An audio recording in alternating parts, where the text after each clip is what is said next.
straight to the top. Wow. Gotta empty that thing out.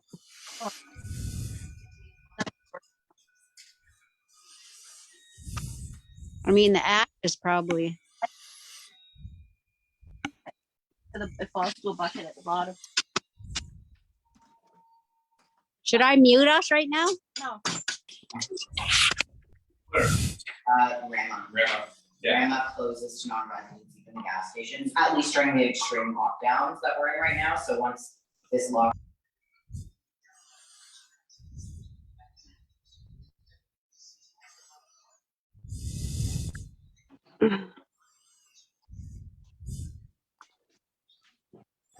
All right, everybody.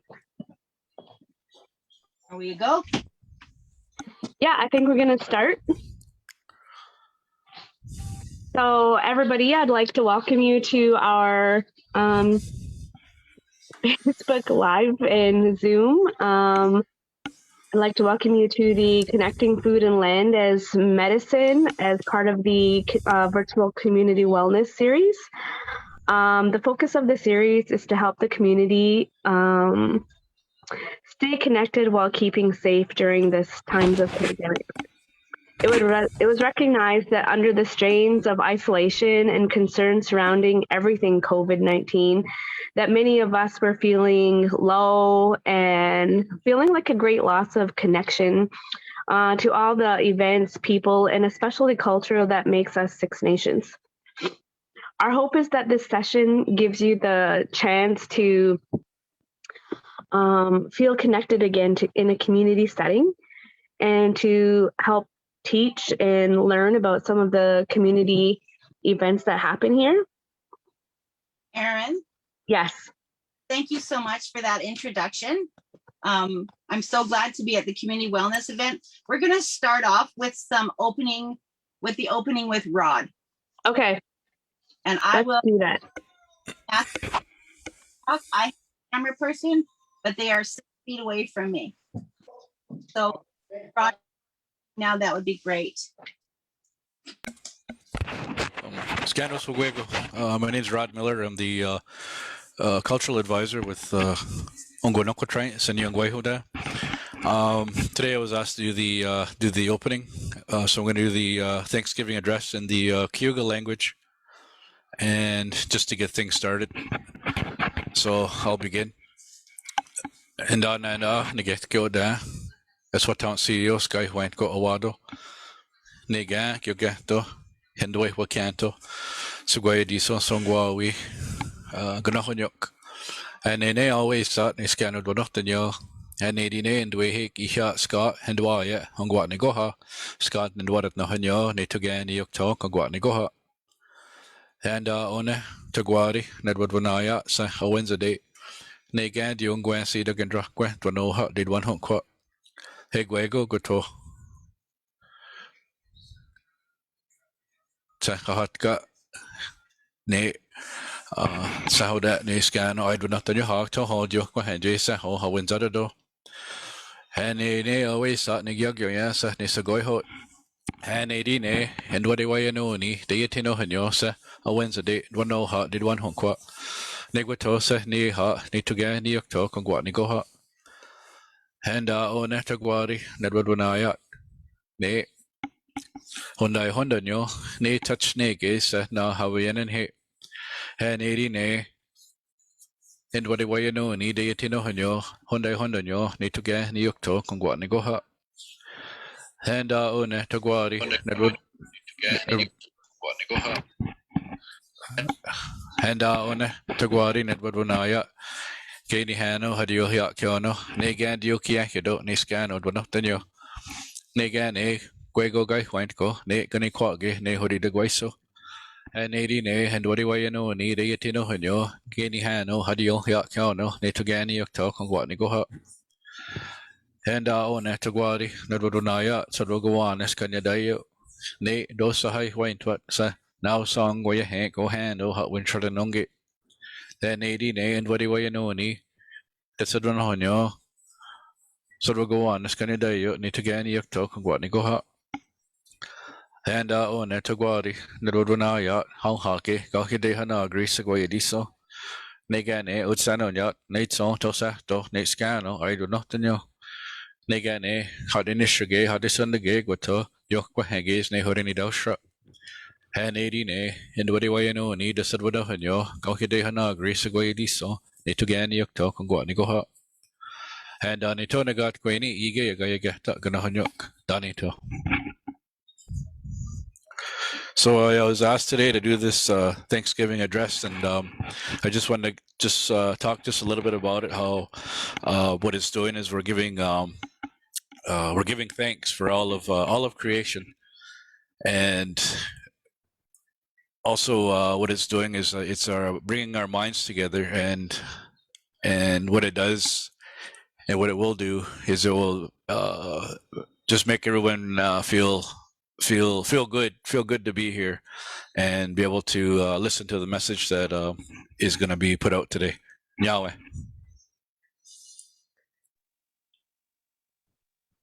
Now for that, Rod, I'm just going to shut my camera off because my internet is kind of crazy. But I do have to go over a couple of house rules before we get started with Kitty. Thank you, Erin.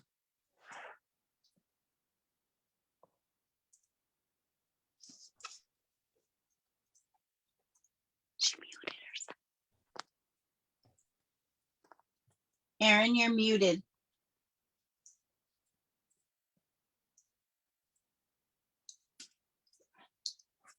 I'm not sure.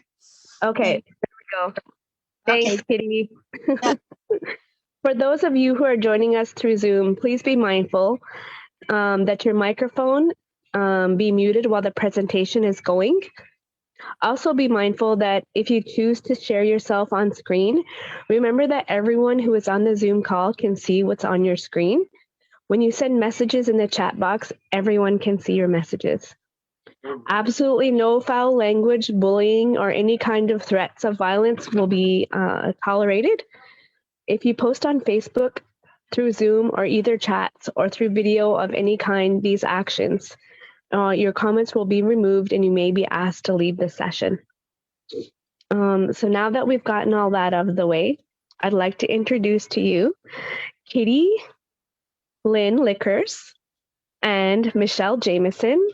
Kitty is the Six Nations food animator, and Michelle is the community educator. So I'll pass it along to them for more about what they do. Thank you so much, Erin. So I'm going to be doing a lot of talking today, but I do want Michelle to do a little bit of an introduction of herself. Like I said, I've taken my mask off, and so that and we're remaining 6, probably more than that, feet apart. But Michelle's going to share a little bit about what her job is, because it's very interesting and very, very pertinent to the community. Okay, Michelle, it's all you. Oh, there I am. Hi, my name's Michelle Jamison. I'm a community educator at Health Promotions, and I work with Kitty over there. And we do a big variety of different programming that with an emphasis on living a healthy lifestyle.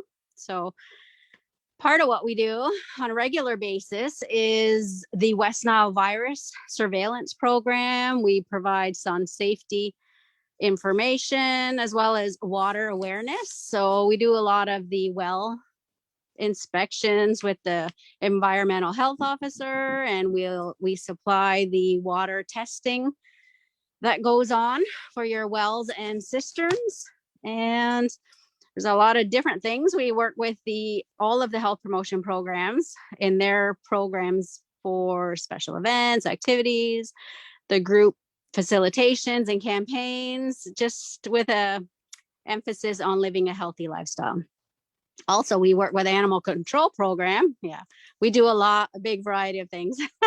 Work with them with their spay neuter program, their pet wellness days. So remember, have your pets spay or neutered. Thanks. Okay, Kitty. Thanks, Michelle.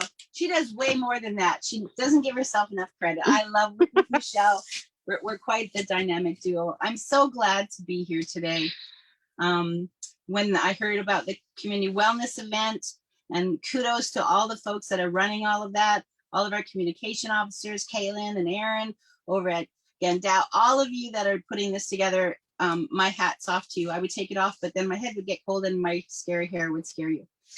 Okay, so I'm Kitty Arlen Lickers. I am the community food animator at Health Promotion at Health Services. My focus is food and connection to land and people.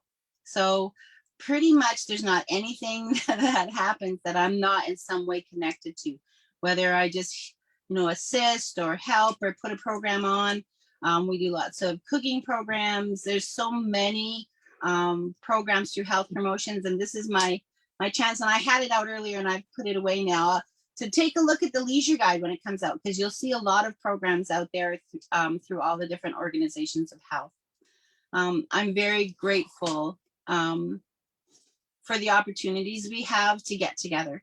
They're not as together as we used to, and maybe once COVID is over, we'll do that again. I'm looking forward to that. Today I've been asked to talk about food and land as medicine. And we have fire going because it's -20 outside. So just imagine for a minute, if it was many, many, many, many, many, many years ago, how cold it would have felt to us and how we would have used the fire to stay warm. But not only that, we would have used it for a way for us to cook our food and provide sustenance to ourselves.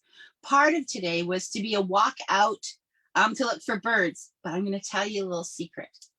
At -20, the birds don't come out. The animals don't come out. The rabbits, the foxes, everybody stays hidden in their homes. The only ones that go out is us.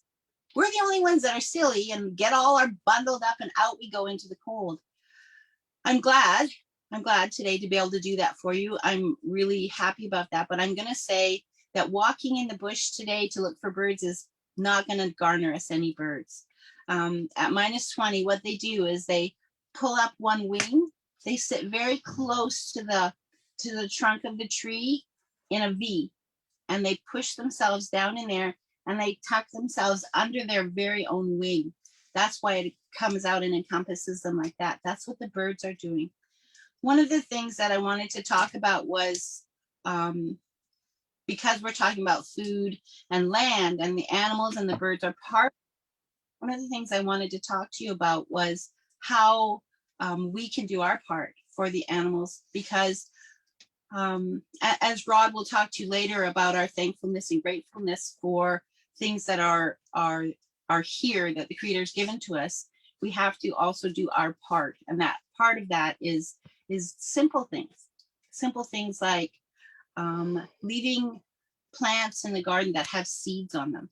Some of those seeds you gather for you and your family and your extended family, but some of those you leave for the birds, because at this time of year, when it's very cold like this, they're looking for those last bits of seeds.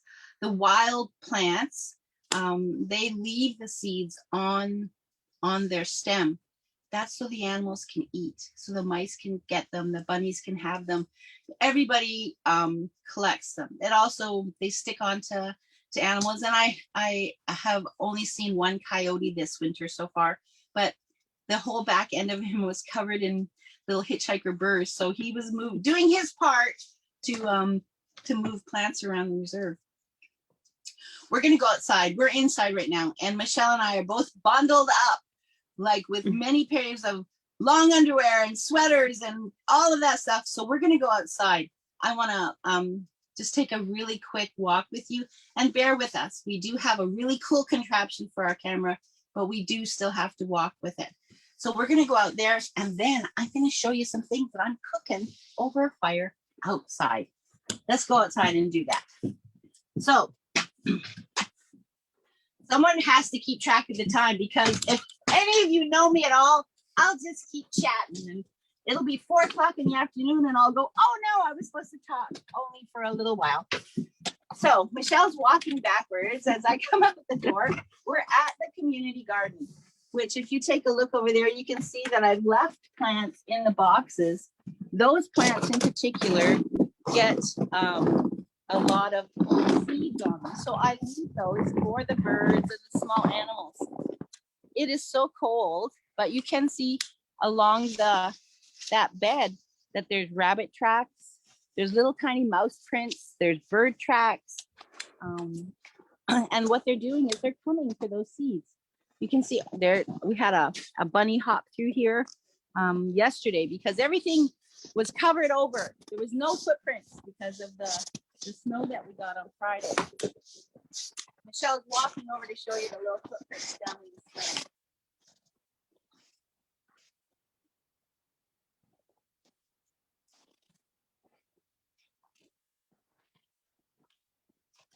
So it's important to note that small act of leaving them, and anyone that knows me knows that I say the messier and uglier your garden, the better it is. That's one of the reasons you leave those seeds on those plants so that the animals have them for the winter, especially with how cold it's been for us this year. I'm just going to tell you a little secret. It's not really that cold. I remember growing up, well, maybe about 45 minutes from here, we lived for a little while, and it was much colder. So if the whole concept of climate change or any of that doesn't enter into this, I would be very, very surprised. So we'll come up here real quick.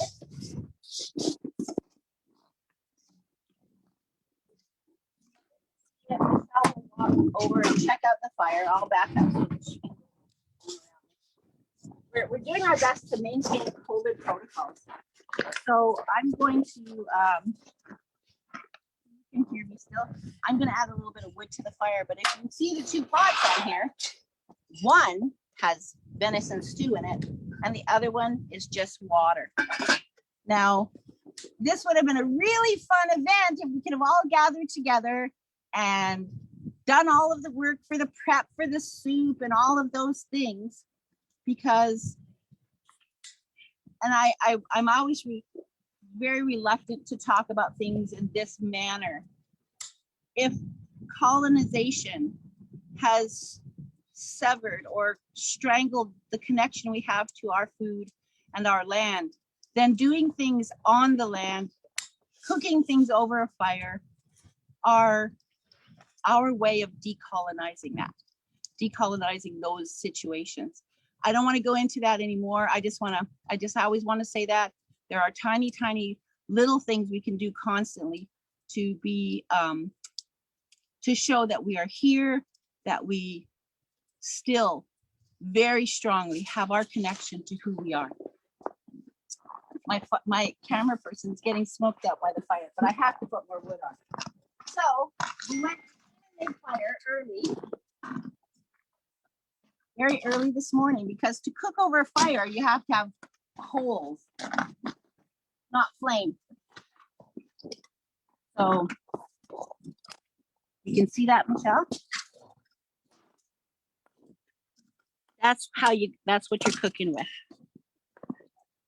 So it's how on earth am I going to make that connection between food and land as medicine? Well, we all need food. That's absolutely 100%. And the best food for us is the food that we get from the land. What I have cooking is venison stew. It has root vegetables in it, mostly. It has a little bit of corn. Everything in it is things that were picked from a garden and put away for this time of year, which we would have stored our food for the winter for sure. So I wanted to show really quickly, really easily, how a small amount of meat goes a long way. So I had 2 deer steaks, small, and 2 deer chops. And I took them apart and I chopped up some for the venison stew.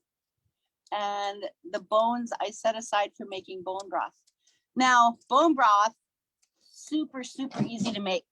Everyone always asks, how do you make a good bone broth? Well, I've got water on. Just doing my cook because my legs are getting cold. I've got water on and I've got bones. And let me get the bones.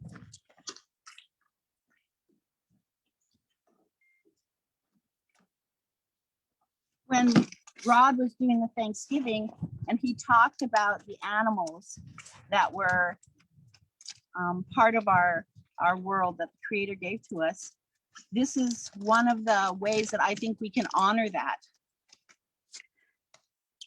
Karen is asking, where did you get that fire pit? The fire pit. I should talk about that first because everyone wants this fire pit. So this is a fabulous fire pit. I have been told since I got it that you could get them made as well. But I'm sorry to say I bought this on a whim at Princess Auto for under $200. They haven't had them since. So yeah, it's very cool. It has the capacity to move the tray over to put the wood in to prepare. So the venison stew has a small amount of venison in it. So then a small more, just the bones that were left are now going to go into the water for bone broth. So bear in mind, this is still all those same 2 steaks and 2 chops. So that's literally it. Did you see how hard that was?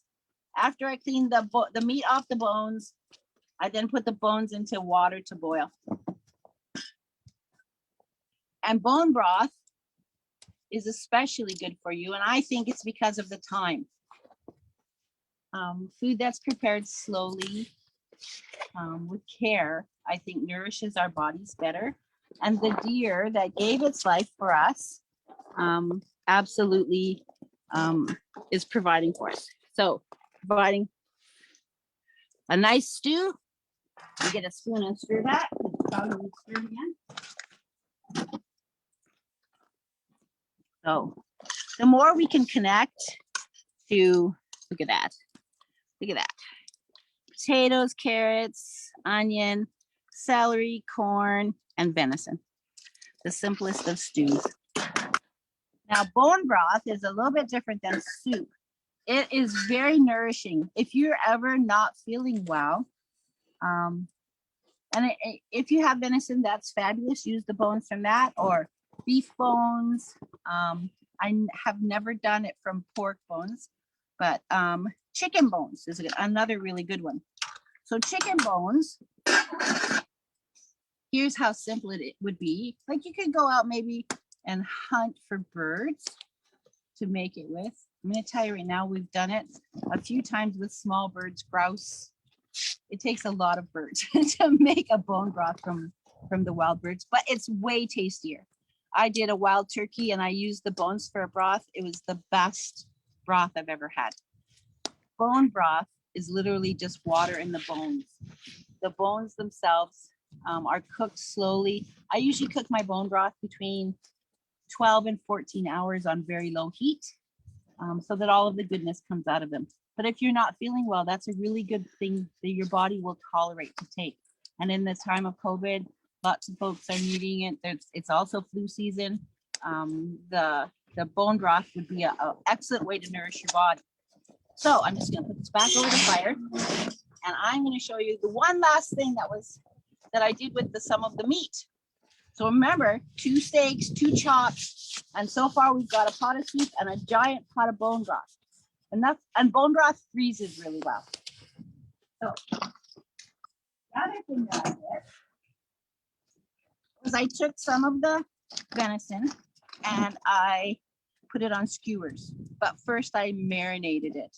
So when I marinated it, the most important thing, it doesn't matter what kind of meat it is, but in particular with venison, it is important to not include salt in your marinade.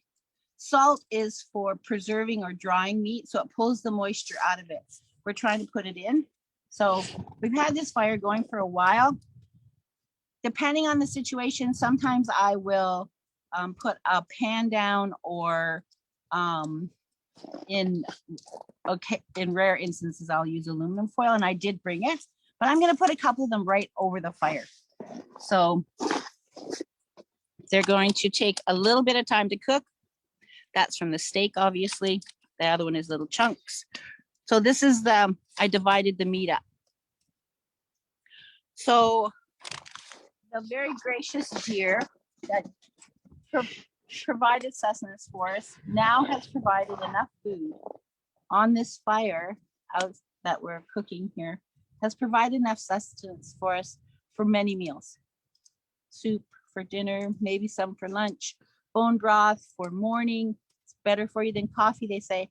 I'm not going to lie, I do have a coffee in the morning, but bone broth is quite often my go-to for a breakfast. It's so good for you, so nutritious. It wakes up all of your inside and lifts your spirits. So that's, we would have spent considerably more time involved in the cooking component of it if you were all standing around me, because I would be saying, taste the soup, try the venison, let's stir that bone broth and see how quickly we can get it to go.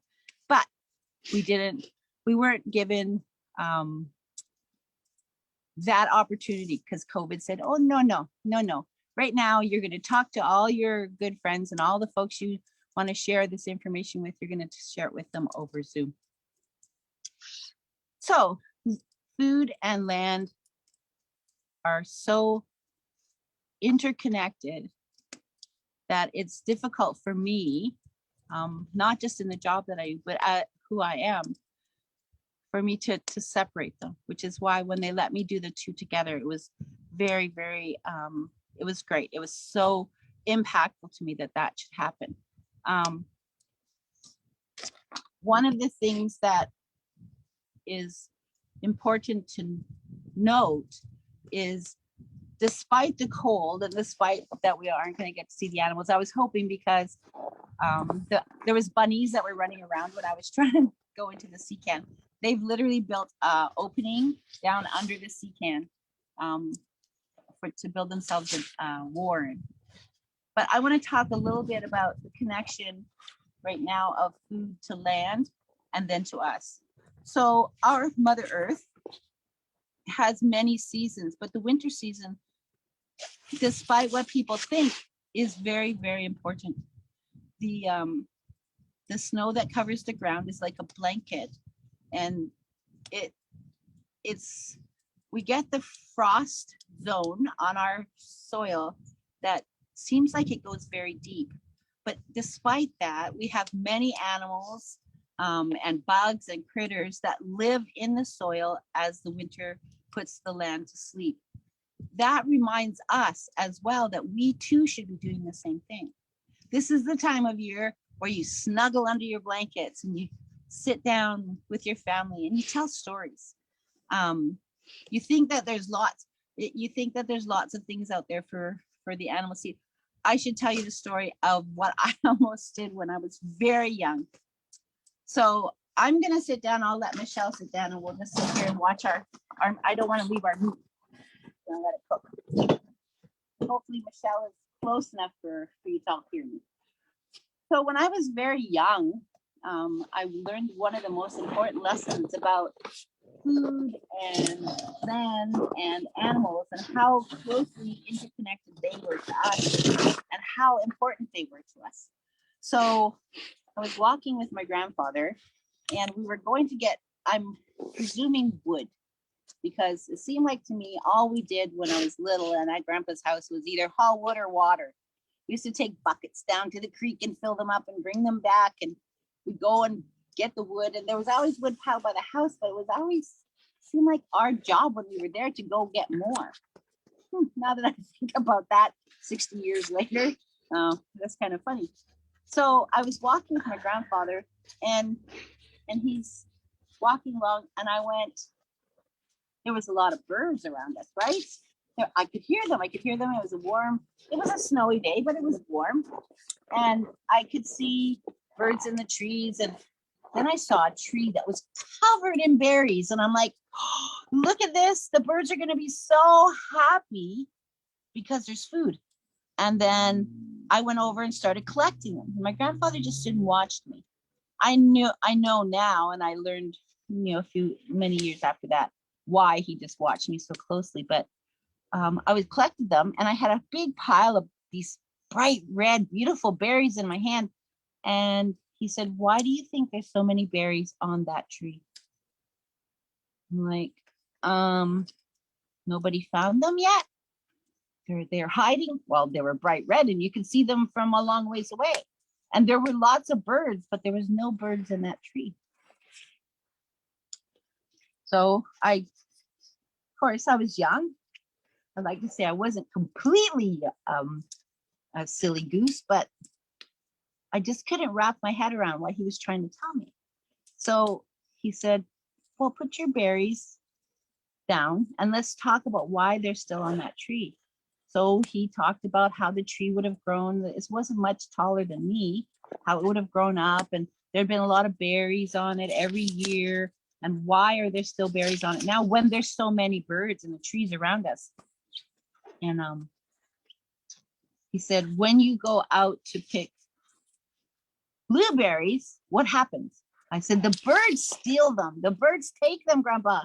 They get there before us. We have to hurry with our cans. And he goes, that's right. So why do you think the birds aren't eating these red berries? I have to admit that at first I thought they didn't like red.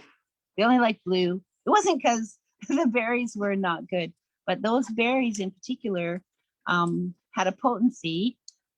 And they were from the nightshade family. And if you don't know anything about plants, nightshades are, they can make you quite sick. So my grandpa said, the animals and the birds are who told us a long time ago, we would watch them closely on the land to know what to eat. So I thought about it for a while and I had made quite a pile of berries on the ground. And he said, we better get our wood. And I thought about the animals, telling us what to eat. And I walked away with him and then I ran back because I didn't want an animal to find this pile of berries and think it was good to eat, that it was the right thing to do. I wanted them to be safe as well. So yeah, so I went over and I mushed the berries into the ground. I mushed those berries into the ground so that no animal or bird would accidentally find them and think they were to eat. So since then, and most of my life, I've fed birds. I put out seeds and grains, and I get the fat from animals and cook it down and put seeds in it and put it out because they need the fat under their skin too, because they have done their job to help us to learn what to eat, what things are good to eat. So yeah, I know that's kind of a silly story, and I don't know if any of you have ever seen those bright red berries through the winter. They're not good to eat. Even the birds know that. So I'm just gonna flip this meat over, do a time check with Michelle, see how we're doing for time. It's 1:33. Oh dear. So quickly we run out of time. So I'm going to just check this out. And I think we're gonna have, it's starting to cook. Look at that. It's starting to get a nice crusty brown on there and lines up. Look at that. These are gonna be ready to eat in no time.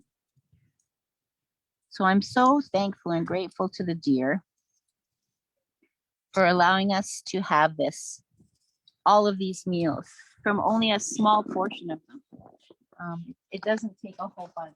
I'm just gonna put that in. One of the most important things that I do and I think is done in our programming through health services is all of the education we share, all of the programming we share, all of the information we share about reconnecting to the land. Reconnecting to the land, which in turn reconnects us to the food, which in turn reconnects us to each other, and then reconnects all of that to our community and the world. I think one of the things that we do, the land-based information that's shared, cooking over a fire, doing the garden, going over and cutting wood. There's so many portions of our program that are helping us to re-grasp or capture our connection. So if COVID has done nothing else. It's given us the opportunity to try different things. I've talked to so many people who have, done things like followed animal tracks through the bush and seen all the bird prints in the ground and bird watch and one of the things that I think is impactful in all of that is those are teeny tiny ways to remind us of how important that is to who we are. It's a reminder that without the land, without the animals, without the food that we grow or the food that grows, because some of it we grow and some of it we find forage for. I think that that's important, and that's why food and land is medicine is a good phrase, because medicine in our head, we know now in 2022, there's always debate about it, but medicine has a different connotation now than it did. Medicine could have been the person across the room from you smiling at you. That would have been the good medicine that you were looking for that day. It could have been that warm bowl of soup that your grandma or your mom or your dad made. It could have been that warm cup of bone broth in the morning. It could be that delicious marinated venison on your plate at dinner time. It could have been the walk in the bush that let you listen to the trees talk to each other as the wind blew, or the grasses swish. It's so cold today, there's no breeze. No plant is moving. It was so cold this morning, and I didn't appreciate it until just a second. It was so cold this morning that when my breath came out, it was warm enough and heavy enough that it fell to the ground.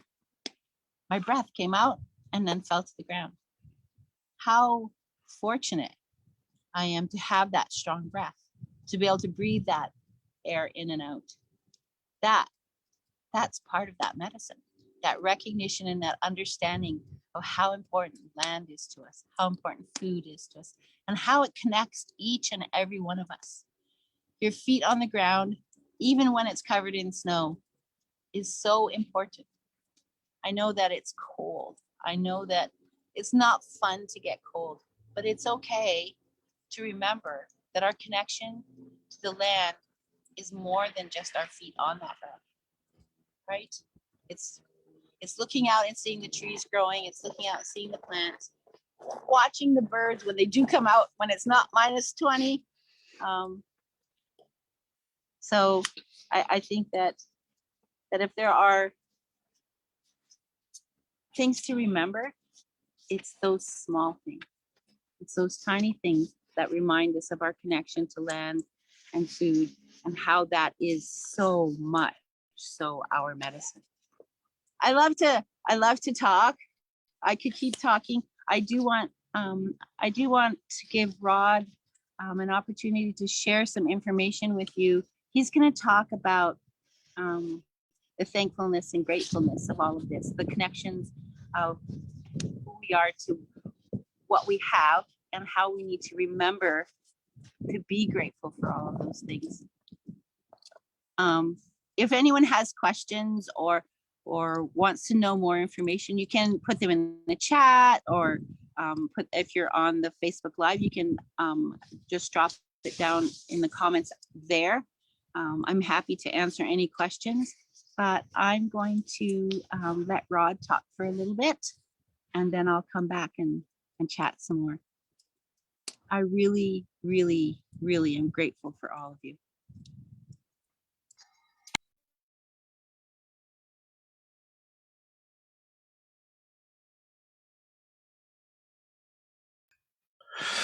Thank you, Katie. That was amazing, and it's gonna be kind of hard to follow you now after all of that information that you shared. And I just wanted to thank you for that story about the berries, because you're talking about those berries and how the birds wouldn't eat them. And it made me think about a time when I was looking. I always remember my uncle going out and picking out elderberries, and he'd always seemed like he'd be gone forever. And it must have took forever to pick the amount of berries that he got. But I always wondered, like, seeing that what you know, what the plant looked like, what the tree looked like, what the berries look like, and all this stuff. And then the only advice that he gave me was, so you got to get there before the birds. So it's sort of like saying what you said is true, that the good berries the birds will get the good berries. So like I said, that's a lot of information to follow. And I want to talk today a little bit about the Thanksgiving address. And we talked about a few things. But before I get into that, I want to do a little guided imagery with everybody. I know it's going to be hard for Kitty because she's busy cooking, but I think she's heard this before. But it's sort of like a story to help us think about all of creation, think about thankfulness, and to think about life. And like Kitty had mentioned, our relationship with the earth. So what I want everyone to do, unless you're driving, of course, is I want you to take a minute, get comfortable, get seated, and all you need to do is close your eyes and just do some deep breathing. And what I want you to do is just get some images, some pictures of what I'm talking about, and do this walk with me. And this walk is going to go to the garden, like what we're talking about today, to where the food is. So what I want everyone to do is just close your eyes and take a few deep breaths and just kind of be in the moment. And we'll talk about this walk to the garden. Then after that, I'll talk a little bit about add on to what Kitty had mentioned already. So if everyone can just take a few deep breaths and just kind of, and I want you to take a few more deep breaths and just kind of get into the moment and just kind of relax and just kind of open your mind. So it all starts out to think about a time, like Kitty had mentioned, a long time ago, like before we had all these conveniences that we have today, just to think about what it would have been like to be living that time. So, but the good news is that this story takes place in around about June, so it's going to be kind of a warming feeling. So I just want you to think about that, think about the time, and think about where we were as a people, as Haudenosaunee people. So it all starts up when you wake up first thing in the morning. And I want everyone just to think about that and what happens when you open your eyes, and it's like you see these things happening around you, and it's like you're awake, and you can hear people talking, you can smell smoke a little bit, and these things are happening. You're looking up and you see these poles, these posts, and these branches, and these limbs are all tied together to make a bed. And you're looking up, and it's above you, and you think about, what it would look like, what the inside of a longhouse would look like. So you look up and you see all of this, and you see everything all fastened together. And I think at this point is sort of like that time of the day when you offer your first bout of thankfulness that you got to see another day, and you look around and you're so happy. You're so happy that you got this gift. But as you're looking around, you start to wake up, and you can hear people laughing, people talking, kind of getting ready for the day, and you can smell that smoke, and so you're feeling good. And so the first thing that you kind of do is you give that thanks that you got to see another day. And as you kind of sit up on your bed or your bunk, really, it's not really a bed like we think of today. It's just those, like I was saying, those sticks tied together or fastened together. And you turn around, and you look around, and you can see all your relations, all your family, because we lived different at that time. We lived in a longhouse, and the people lived together. There was that clan that lived together. So you think about it, and you think about all your relations, all your relatives, and you give thanks that you're able to see them again, and you greet them. You show that appreciation that they're there. So as you get up and you look and you give that thankfulness, you offer that thankfulness to your relations, and you have your feet on the ground, and that's that first contact we have with the earth. It's our mother, everybody's mother. It's all of our mother. And we think about that. We think about that connection that we're making. We're putting our feet back on the ground, and we're resting our feet on the ground. And we look to the right.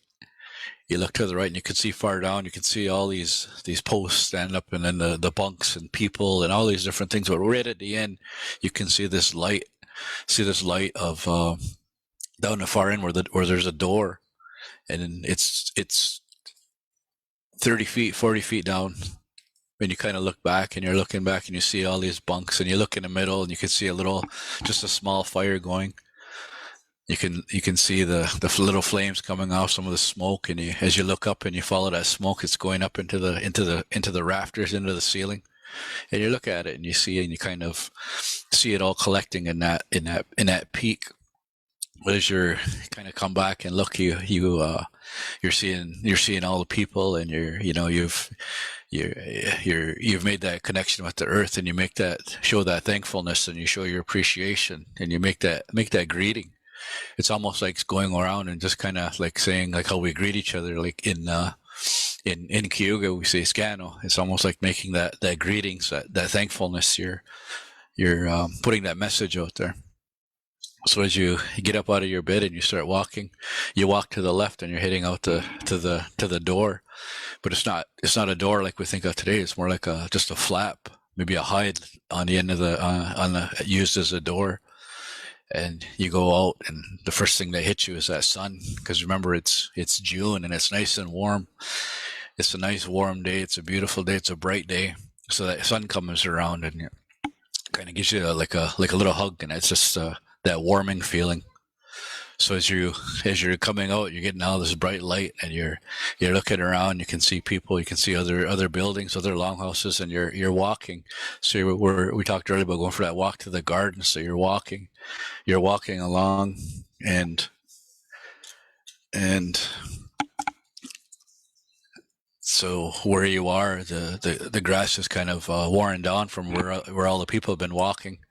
So as you're walking along a little bit more, you start to see, you can see in a distance about, let's say 200 yards, there's a bush line, and that's where you're walking towards. So that's where the garden's way over by the water. It's kind of away from where the houses are. So you're walking along, and you start walking into these long grasses, and you see all the different kinds of grasses in there. And you look at them, and they all have different shapes, and all have different characteristics. Then you realize that there's medicine in there. You start recognizing some of these plants as medicine. And as you're walking through, and you just you're looking around, you see all these grasses, and you can see everything put down for us, everything there for us. So I just want you to stop for a minute, just take a minute, and just kind of turn around and do a quick 360, and just kind of look around at everything and see everything happening. So as you get back to your original spot, just kind of put your arms out at your side, just kind of run your hands through these grasses, and just get a feel for them, how they feel on your hand. And it's like you're making that connection again with all these grasses that were put on earth for us, for our benefit. And like I said, there's medicine in there. So we show our thankfulness. We show our appreciation. We give thanks to all these different kinds of grasses. So we keep walking, and we're walking along, and we see all these different kinds of grasses, and we're getting closer to that bush line now. And you think about all the different kinds of trees that you're seeing. You can kind of hear birds singing in the back. But right now we're just kind of looking around, and we're getting closer to this bush line. As we look down, we can see this plant, and it's really low to the ground. and that's that strawberry, that wild strawberry that we're seeing. So there's a whole patch of wild strawberries on the ground. You can see them, and you reach down and you kneel down and you pick a few and you put them in your hand. You just kind of roll them around with your finger, and you see the size of them, and you just you look at them and you kind of stand up and you realize that this is well, you don't realize, but you make that acknowledgement towards this hanging fruit, and you make that acknowledgement saying that the strawberry is the leader of all the hanging fruit. It's always the first berry that we see in the springtime or the summertime. So it's something that we've had given to us. So we're looking at that, and we just take a minute now, and I just want everyone just to eat this strawberry and just get the taste for it, and you can you can feel the seeds and all this stuff happening, the sweetness and the nourishment, and just remember that that's medicine that's going into your body. We're getting medicine from this strawberry, and it's we've showed our appreciation, we've given our thanks for this strawberry, that we're able to see it again, because we talk about a time when that the strawberries might not come again. We might not see them again. So we always have to be thankful that we got to see them one more time, one more spring, one more summer. So as we're going to continue walking now, and we start looking, and we look into the bush, and we can see all the trees. But before we can get into the bush, we see all these different kinds of whips, different kinds of shrubs and trees, and all these things are happening. And you see all there, like there's black caps and raspberry whips. They're all in there, but we have to get through these whips to get into the trees. But we acknowledge all these whips and all these trees and different kinds of trees, and we thank them, and we make that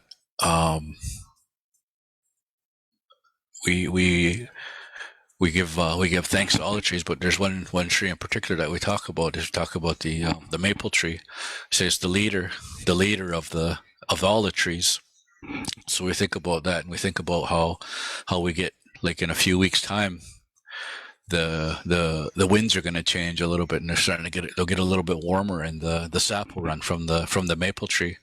And they always talk about that's the first medicine that we'll get from the earth, is that we'll get that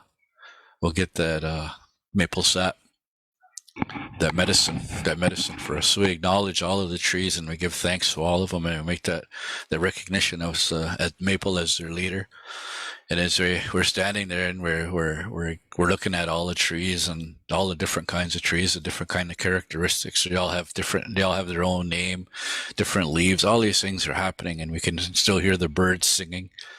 And we talk about that. We thank all these animals, these birds that we can hear. We have all these animals that are put on earth for our benefit, so we can hear them, the birds singing. And as we're going along a little bit further, we step on a branch that's on the ground.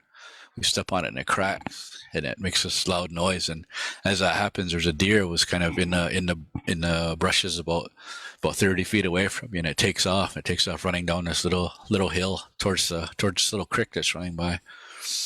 And we think about that, and we acknowledge that. We thank all the animals, like the ones that are flying and the ones that are on the earth running around. We thank all of them, and we make that acknowledgement of the deer being the leader of all the animals on the ground. And we kind of watch that deer and watch how it runs, and how it's kind of graceful, and the colors are so unique. So as we see it run away, and it kind of goes away, and it disappears, and we lose sight of it. So we sort of start walking. We start walking a little bit more, and we start getting closer to the creek, and you can hear it, and it's so loud. The water's running, and you can hear it, and you come up to the creek, and you bend down, and you just kind of put your hands in the water, and you feel that cold water, feel how refreshing it is, and you take, you cup your hands, and you wash your face off with it, and you kind of cleanse yourself, and take a couple more handfuls, and wipe it in your hair and, fix your hair, pull it back a little bit. And then you think about all the water that's put on earth and think about all the springs and the wells, the creeks, the streams, the rivers, the lakes, the oceans, and even the water that runs through the earth. It's like veins for our mother, that water. And it's so important to us. It's what the earth is made of and what we're made of. So we kind of have to, it's something that we both survive off of. So water is so important. So as we're stand back up and you're gonna walk across this little creek or little brook, I guess, and you start walking up this little hill, and as you're climbing up to the top of the hill, starting to come out of the trees a little bit, but you can see the opening. It's sort of like in the middle of the bush. There's this opening where the garden is, and you can see the light, the sun shining through, and you can see all the different kinds of plants. You can see the corn. The corn is like about 3 feet high. You look around, you can see the squash, you can see beans, you can see all the different colors and the different leaves and everything just kind of very vibrant. You can see all the different shapes and all the growth that's happening. And like you see the runners are coming off the squash now. They're kind of spreading out a little bit, and it's just looks really healthy. So as we go through and we walk and we see all these things in the garden, it's good to remember. It's good to remember too that it's not the same way as how we planted before. Things were planted a little bit different back then. They say that everything was planted in mounds and it was in rows like we have today. So it was kind of a little bit different. But you're walking by and you see all these plants growing, all this sustenance, all this gunheko. So it keeps us alive, this food. So you come back and you kind of walk past the garden a little bit, and you kind of turn around and you look, and you look back and you see everything. You look back at the garden, but you're looking back kind of to where you came from. You're looking back towards in the direction of the longhouse, and you go and you look and you think about all these things that were put on earth for our benefit, so that we would be healthy. And we think about that. And we think about where we're standing, and you look at all that sustenance, all that gunheko, all that food. We talk about the trees, the whips, all those things that are there for us, the hanging fruit, the strawberries, the grasses, all the grasses, the people, the shelter, all those things are put there, and it's for our benefit. So this is a good time to just be thankful for creation, thankful for everything that's put on earth. And if you just take a minute just to kind of come out of it, I guess you can kind of start to slowly open your eyes and just kind of adjust to the light and do all that, and just come back and just think about all of that stuff that I talked about, all that thankfulness.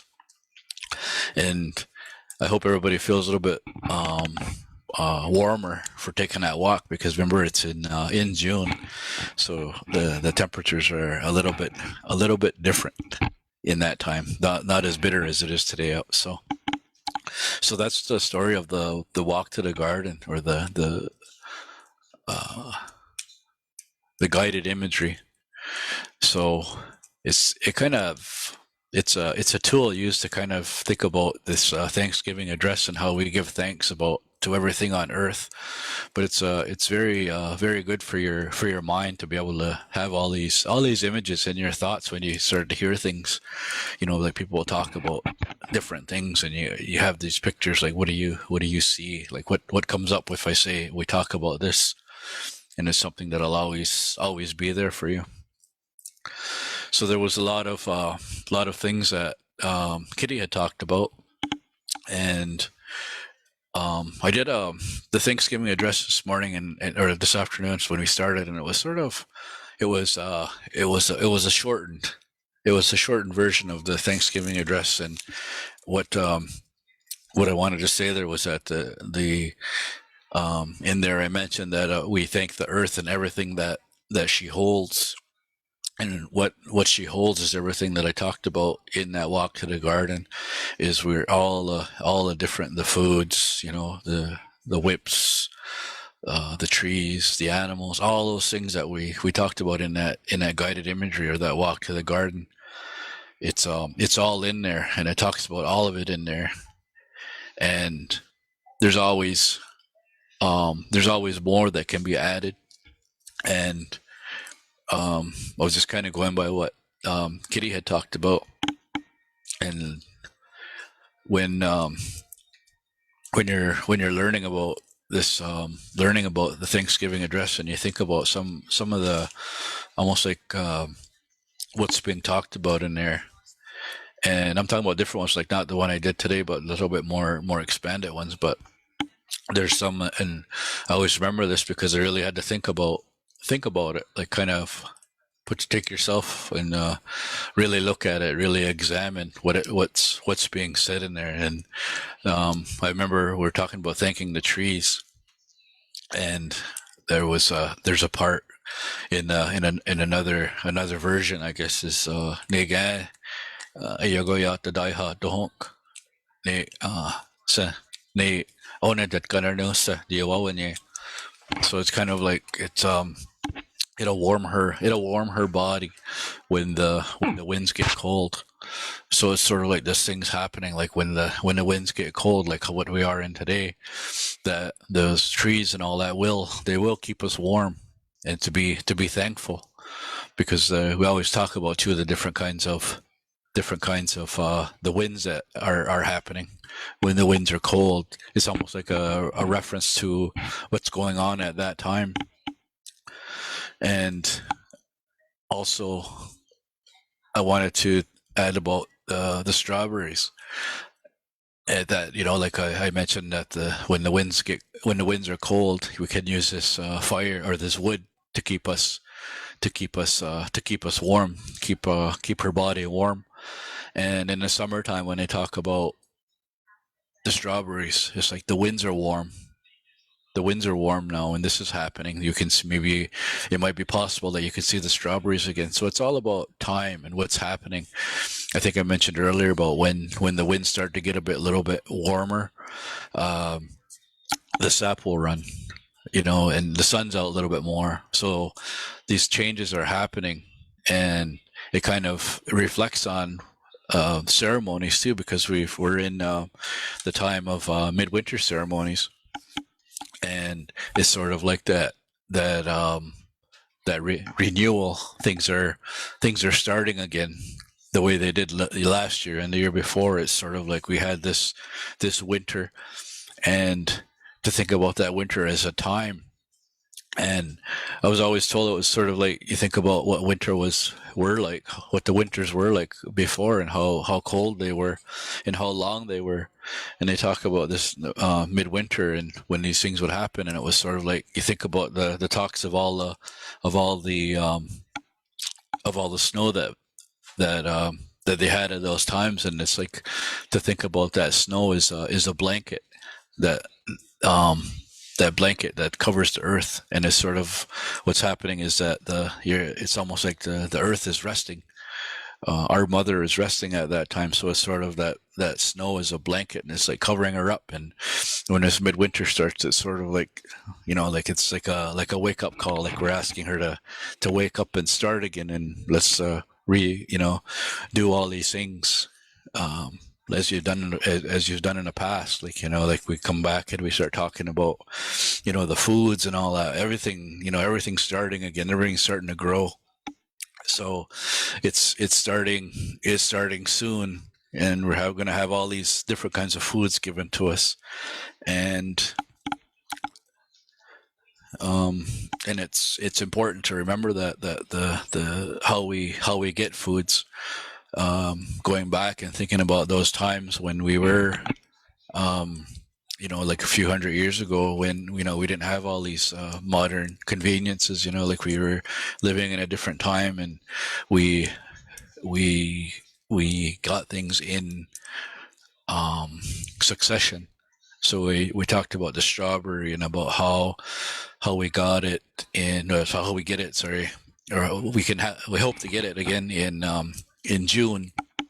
So it's sort of like it starts there and then it goes right through. You think about the whole growing season, everything that's going on, and all these different foods that are gonna that may come to us. So we, like we're kind of looking forward to all these things happening, and all these foods are gonna hopefully come to us again. And so all these things. This is kind of talking about Ganahanyuk, but kind of going into ceremonies a little bit.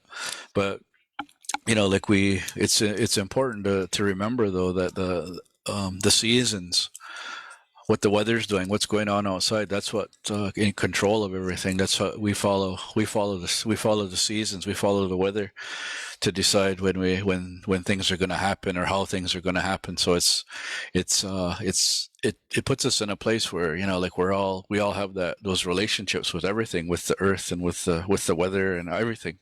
So we have this this time that we can be thankful that we're still surviving, we're still going along, we're still we have to give thanks, be thankful, and always have that relationship with the food and the land and everything, because it's so important to have that relationship, to get that relationship back, to be thankful. And just listening to Kitty talk about some of the things that she made with venison, and it sort of makes me think like how it was, like we were always thankful for the animals for giving us this sustenance, and in return we they use everything was used, the hide, the bones, the meat, everything was used to the best of the ability. And to think that like there's also you talk about that those responsibilities that happen, and we're talked about all these things that are put on earth, all these things that go back to that walk and everything that's put there, and it's like it's all there for our benefit, it's all there for us to survive. And all we need to do is to be thankful for it, and to just realize what's going on and where we are and how we fit into the scheme of things, because we're all a part of creation. And you think about that, and you think about those birds, and how I was talking earlier about trying to get to those elderberries. So we're always in a race with the animals. So we have that relationship with the animals, and we're all part of that creation. So I guess another thing I wanted to talk about too is about just with the foods in by themselves, and going back again what I was saying earlier about studying or learning about the Thanksgiving address, and going through everything and thinking about what does that mean, like what does it really mean. And there's this saying, I guess a phrase that I remember, or I learned, and it's sort of like ne oi hawane ne goi hawane nanto wensike. I might have mixed up the word a little bit there, but it's what it means is that that it's the most important thing that was put on earth. And you look at it and you think like why was it the most important thing, or why like what does that mean? So when you talk about learning, when I talk about learning Ganohanyuk, I talk about how we learn today, how we learn the language, and it's sort of like we kind of go by what other people have said. So there's a lot of different people out there who have left us with recordings of the Thanksgiving address, and they have they're not all the same, and people will word things different. But one that really stood out was that when they talk about when the earth was made, that all these things were done to benefit the people, because there was going to be people that were going to live on the earth. So all these things that were put on the earth were for the benefit, so that they would survive. go along and live on this earth. And it's like what happened was, it was sort of like he really thought about that, and how they would survive. And it goes back and it kind of says, well, I'm going to put this food, this gyunheko, this sustenance on the earth, and the people will live off of it, and the people will be healthy from eating it. And it sort of like kind of answers that question of, like the importance, right? Like why is the food so important? And it's like, the most thought out thing that was done was that, we were able to have these foods. And another one that I remember is talking about how that those original foods that we still have, that they were good for us. They always says that they would strengthen us, strengthen our breathing, strengthen on how we are, and they would make us healthy thinking and healthy being. And it's sort of all those teachings and all that, those the different people that have talked about things, and it's sort of like really makes everything make sense. And when they talk about, when I keep talking about this thankfulness, and that was one of the things they talk about with people. They talked about people being put on earth, and they said that when the people will be here, they can live and prosper. But the only thing that the people have to do is to be thankful, and that was their responsibility. Like we always talk about these responsibilities and what things are supposed to be doing. And I know I talked about a lot about what was on the earth, but then I think about the responsibilities more, and I think about the other things that we have, like the thunders, the sun and the moon and the stars and all those things that are in the sky. And you kind of think about how cold it would be if the sun didn't come out this morning. It was really nice to see that this morning. It was really warming seeing the sun this morning, and it was like that, that moment just to be thankful that we still have all these duties are still being carried on. We still have it. We're still seeing it. We're still living in it. And going back, and I was talking earlier about the strawberry plant, how important it is that we see that, or how happy we are that we can see those wild strawberries grow again.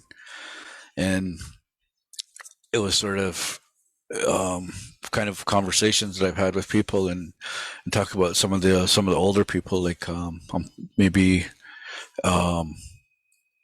I'm thinking maybe 75 years old or older, talking with people and saying how, okay, well, talking about the strawberries and everything, and talking about the wild strawberries, and thinking about how small they are. And so going back to talking about that 75-year-old, and he was telling me, well, there was a few that were talking about it, but it was like, yeah, they were a lot bigger. The strawberries were a lot bigger, those years ago, like 60 years ago, whatever, that the wild strawberries were a little bit bigger than they are today. And it's like, and that's when those stories come out, like, one day these berries ain't going to come back, or we're not going to see them again. And it's sort of like these prophecies that we have, that we hear about, and it's sort of like we look at it and we think, is that what's happening? And one thing that we kind of come to, I guess, a consensus on too, is that like like we're told this might happen, but we don't have to help it along. Like we can still maybe show that thankfulness again, be thankful to see all these wild strawberries again, to be able to go out and pick some, and to give our thanks all as individuals. Like if everybody did it, how powerful would that be? And I think that was pretty much it for what I had to talk about. But oh, sorry. There's the relationships with the animals. Is sort of, we talk about all these things that are put on the earth and how they're there for our benefit. But it's sort of like the animals know, and their responsibility. To they're here for our sustenance. I hope there's no vegetarians on board here, but like that protein, that meat from the venison, is good for us. And we always talk about how it's that medicine, right? It's that deer goes along and eats only the healthiest stuff, and has a really good diet, carries a really good diet, and then so he's healthy for us to nourish us as people. And I'm not sure, but I've been talking with more and more people, and I'm not sure if everybody does this. I don't know if there's a lot of hunters on board today, but even to talk about that, when you do have are successful, and you I'll just say drop a deer, to put some tobacco down. I was talking to an elderly lady the other day, and she was saying that to me. Like, she said, "I wonder if they do that anymore. I wonder if they give thanks for that animal." And we, kind of, she got into a really good conversation about how it used to be, or things that were practiced. And having said that, I think that's about it for me. I think I hit all I wanted to say. And I'm going to pass it back over to Kitty.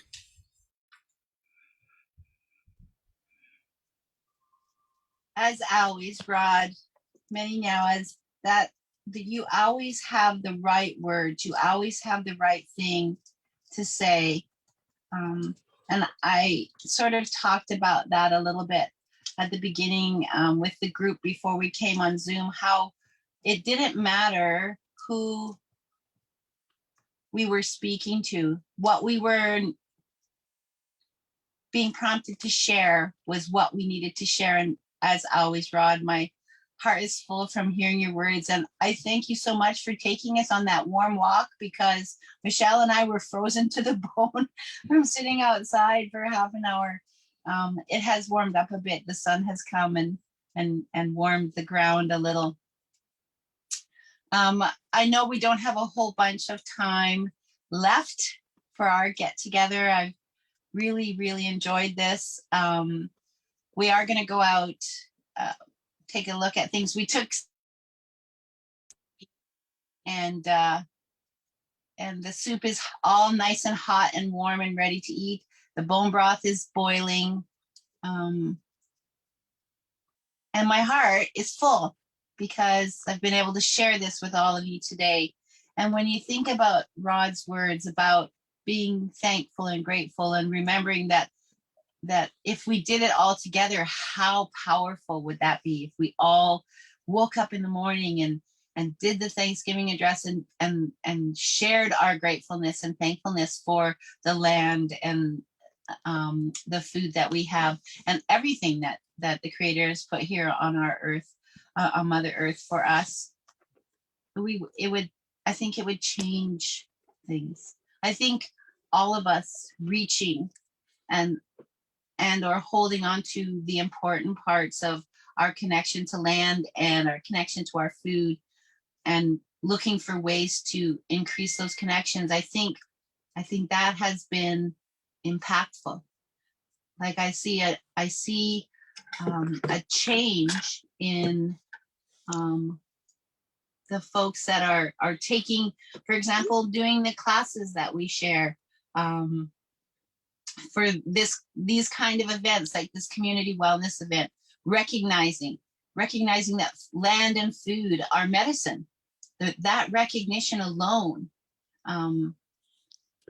even though it was always there, was not perhaps shared as deeply or as wonderfully as it is now. I think we've come to a place where we are wanting or needing or desiring to remember our gratefulness and our thankfulness and our connections to each other, to the land, to the food, to the animals, to everything that's here. And I think that if we can help each other to push those forward, to help to know who we are, that's going to help our wellness, our individual wellness, our family wellness, our community, and eventually we can spread that to the world. How wonderful would it be for us to be that pebble in the water that pushes those ripples out over the world? The really fun part of today for me is knowing that those of you that are listening now or if you're are hopping on later, that we're able to hear the good words Rod had to share, to hear my silly story. Rod has his hand up. Yes. Rod. Rod, did you have a question? Did you want to add something?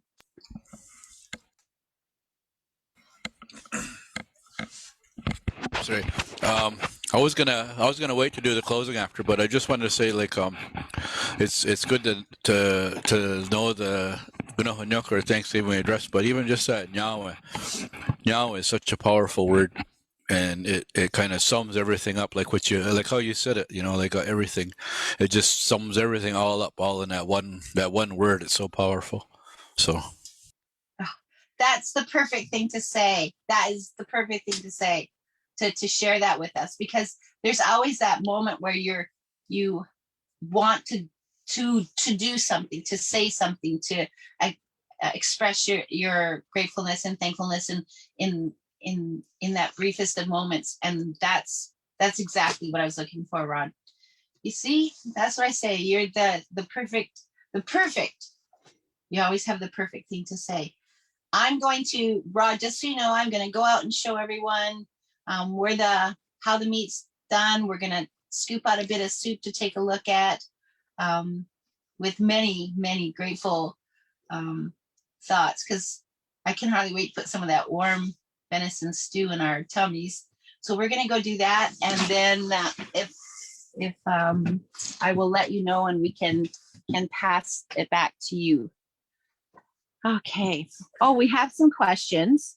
What kind of programs are we looking for? I am going out on a limb here. It's still in discussion, so please remember that. But I think what's going to happen at the community garden this year is, rather than, because we have lots of folks now offering us excess food from their gardens, I would like to do the community garden just as traditional foods. So expect perhaps workshops on growing or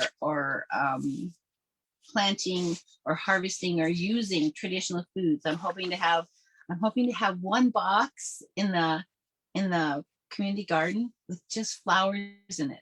And then I want to explain how impactful that is, why it's important to have violets growing, and why it's important to have all of those things that we forage, a box that has wild onions in it and wild garlic, and why they only have short seasons. And it's going to be a bit of a forage to find those, but I'm really hoping to have more hands and feet on the land kind of teachings.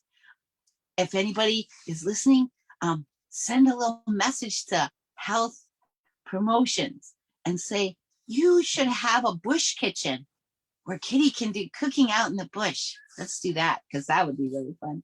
So right now we're going to go out to our tiny bush kitchen and we're going to check out our food. Let me just grab this really quick and we can take it with us. So you're going to see that we took some of the meat off, and you're also going to see that Michelle and I ate some of it. One of them we kind of cleaned off down to them, but it's so good.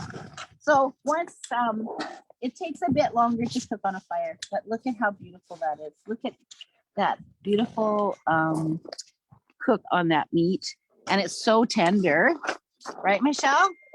Oh, it's awesome. Amazing. So there we go. And then just gonna put my gloves on. This is the land, the deer from the land, as Rod said, eats the best foods and then provides medicine for us. This is the land and food as our medicine together.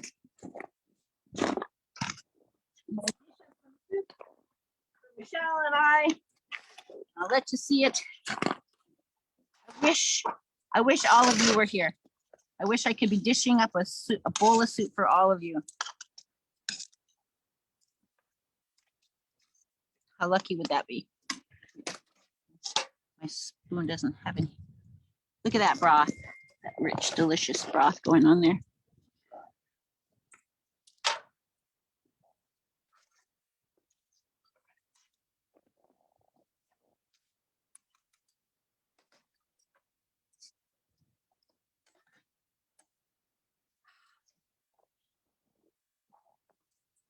We're very fortunate to be able to meet up like this.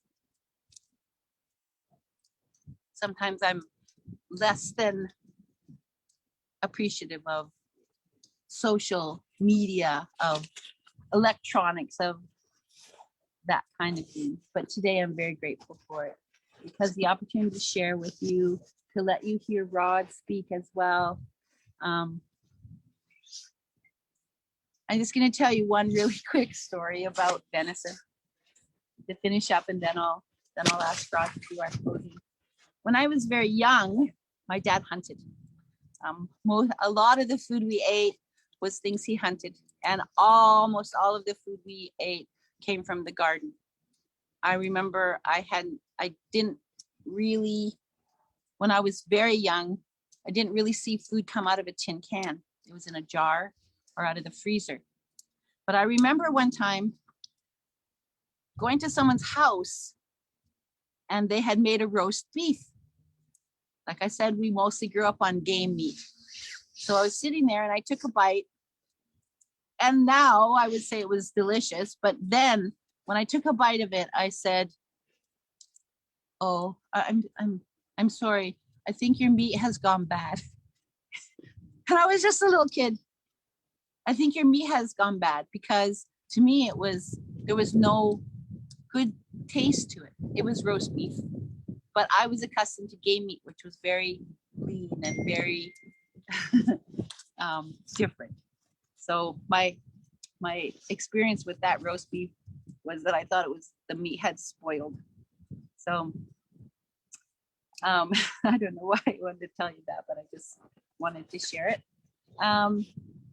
I want to thank everyone with all of my heart, from me and Michelle, for joining us in the snow. I'm sorry we didn't see birds. It's still too cold. We still haven't seen any, and I've been feeding them so that they would come for this event. We've seen lots of bird tracks, but no actual birds today. But I'm really glad that we had this time together. I wish that you were here to share a little bit of venison and a little bit of the venison on the skewers. We got a question, Kitty, Okay. from Karen asking, when harvest starts, can we bring in extra produce to the community garden for sharing with others? Oh my goodness, Karen, that's a great question. Yes, please. We did have this year a number of folks who I think they had more time because of being at home due to COVID. So their gardens were bigger. They had a bigger yield and harvest.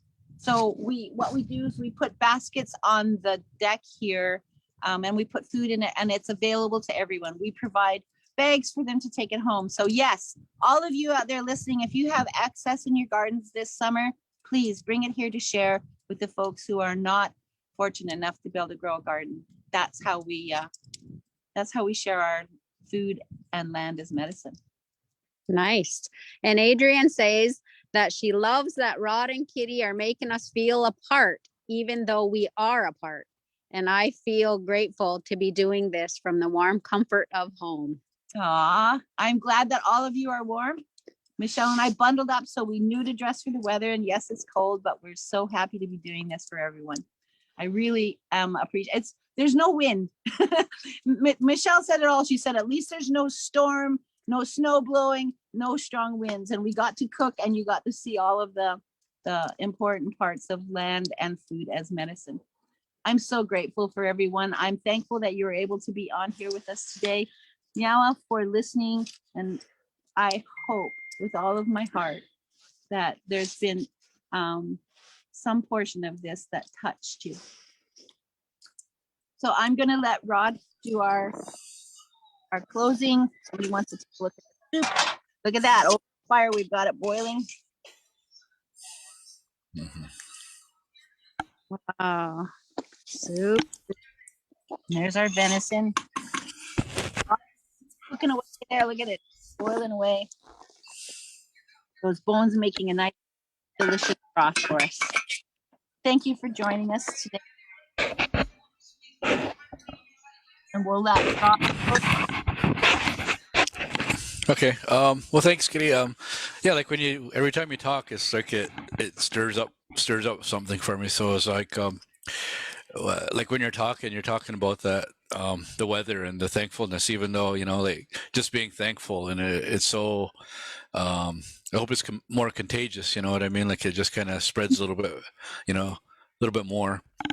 But I just want to add something to that was mentioned, and we're talking about how to deal with COVID and how to make yourself so you're thinking well. And one of the things that was talked about was sort of like we were very fortunate that when all this stuff, the first shutdown happened, however many years ago it was, 2 or 3, I don't know, but anyway, the time that it happened, that we were able to still, like we couldn't go anywhere, we couldn't do anything, but we could still put in a garden, and a lot of people did.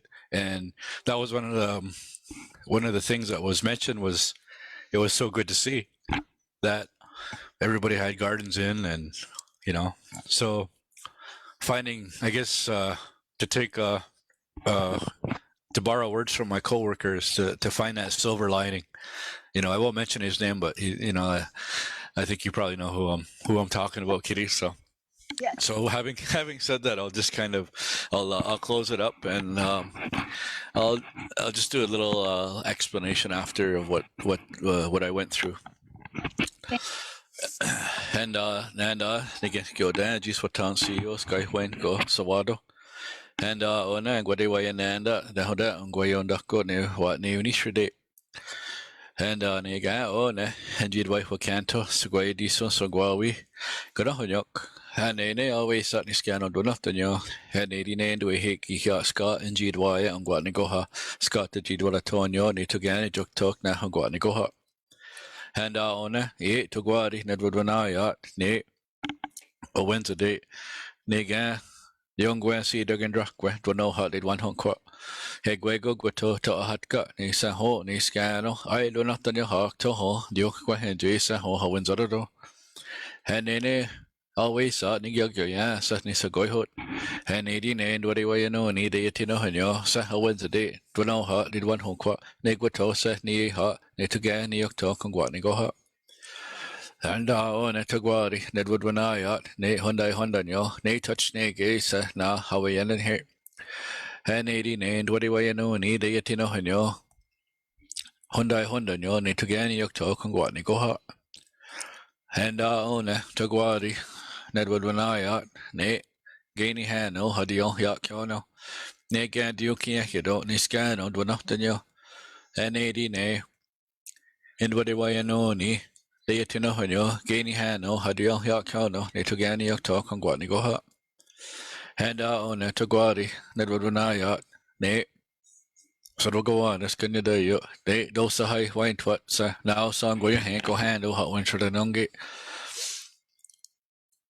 And 89 what do you know? Need to sit on a hanyo. So we'll go on. That's good to do. Need to get any talk and go on and go hot. And on it to guari nedwadwanaya how hockey go get de hanagri so go ya diesel.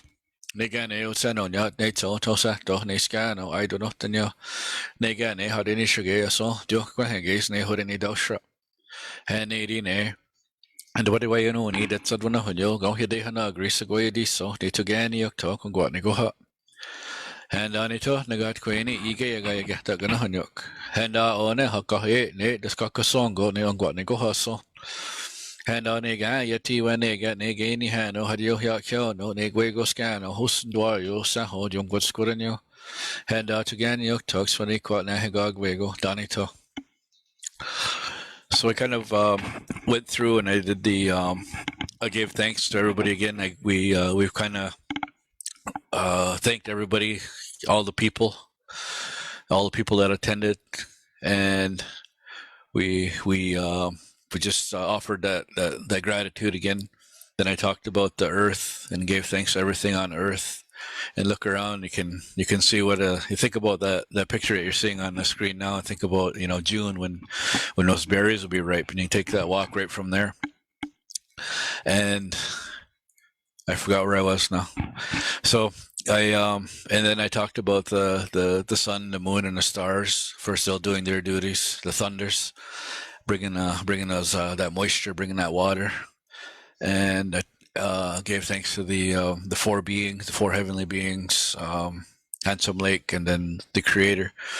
But then I also said that we're all like how it started out was like we're all finished of what we came here to do. So it's sort of like when we got here, we all put our minds together, and we were having we had this meeting, and we're gonna put our minds together. So at the end of it, we just kind of separate everybody, so you can go away with your own thoughts, and you can, talk about this meeting with other people, and just share with it. But it's sort of like you can walk away now. You can get released, I guess. So, and then I asked, I know a lot of people are working at home, but just ask that Kitty and her helper, they all get home safe as well, and they're looked after, and that's pretty much what I went through.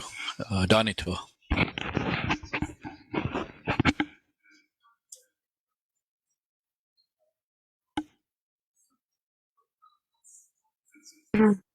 Thank you so much, Kitty, Michelle, Rod, for this amazing presentation for the Community Wellness Series. With that all being said, join us in our next session. Kitty, do you have any closing remarks? No, once the closes out, send us on our way. I think that's all of it. My heart to yours. Take care of you for me. Yes, take care, everybody. Stay warm.